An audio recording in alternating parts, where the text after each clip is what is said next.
Technology. It is everywhere. You have a mini computer in your pocket right now.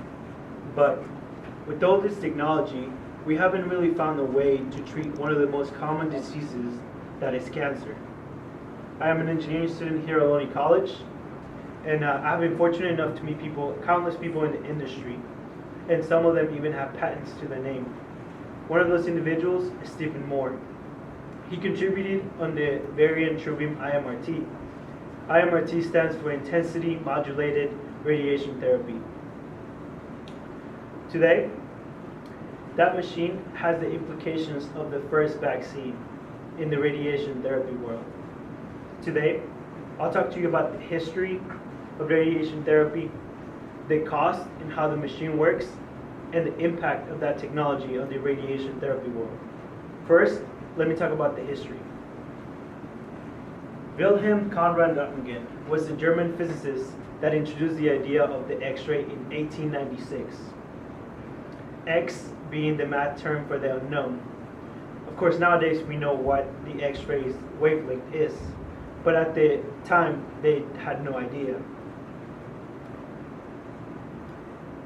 Within months after his lecture, the scientific world went on a frenzy. Within months, they were able to develop systems for diagnosis, and within 3 years, there were systems being developed for treatment of cancer.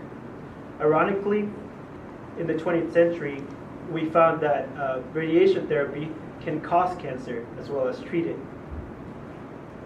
Mr. Röntgen was awarded the Nobel Prize in 1901 due to his findings.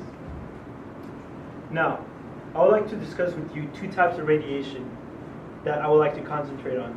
One of them is CTR, or conformal radiation therapy, and the other one is IMRT, which is, as stated, intensity modulated radiation therapy. CTR, according to the American Society of Cancer, they take CT images, which are computed tomography images, in which they use X-rays to map 3D images of where the cancer is and what the shape of the cancer is. They then proceed to make molds to hold your body still so they can blast the cancer from different angles.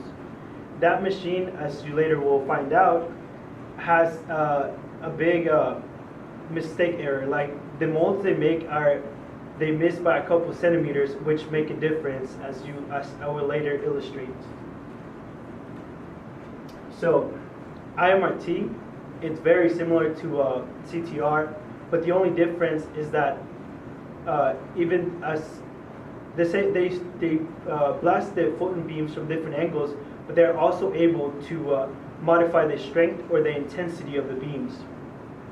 Now, I know I've talked to you about history and the two types of radiation that I'm going to concentrate today. Now I would like to move on into the cost of the machine and how the machine works. So, a new Truebeam IRMT machine can cost as much as $3 million. But there are organizations out there like radiology oncology systems that their goal is to find cost-effective solutions. That is, they found used machines in good conditions for healthcare facilities that cannot afford a new one. Now, I would like to present you today with a video from Varian Medical Systems in which the machine is going to be explained in further detail.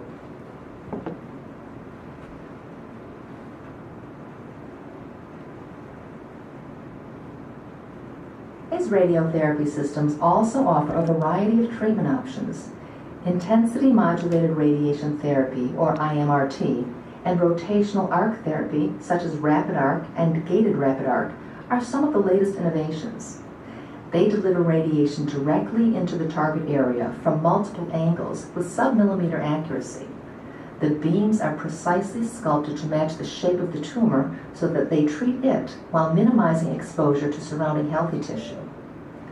IMRT is a method of external beam radiation therapy that modulates the dose to conform to the size, shape, and location of the tumor by varying its intensity across different parts of the target area.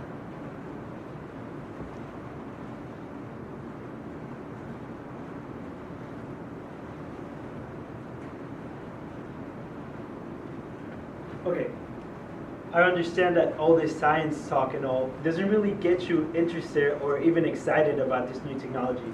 But let me illustrate the bigger picture of this technology. As I said before, CTR technology, they used to make molds to which they approximately tried to get the shape of the cancer, but it wasn't really accurate.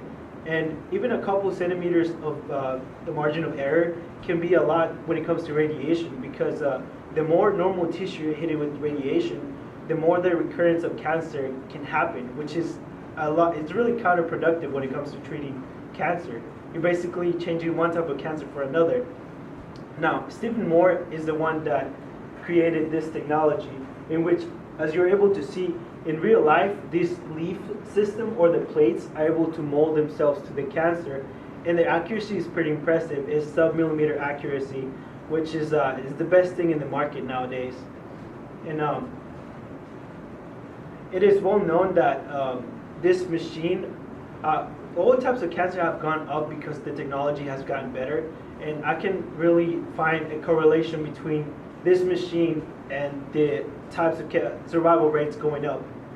And I really, I have to emphasize that this machine does have the implications of the first vaccine when it comes to the way we treat cancer. As you can see, this maximizes the amount of radiation we can give to the cancer, to the tumor itself, while avoiding hitting normal tissue around it.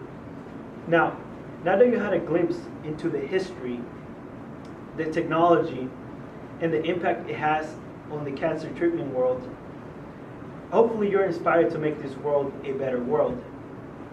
Just like Stephen Moore did when he collaborated into making this machine a reality that has the implications of the first vaccine when it comes to the cancer treatment world. Now, I'd like to leave you today with the quote. If you're really inspired about what you're doing and you have the initiative and the drive, you can make a difference, by Samuel Dash. Thank you very much.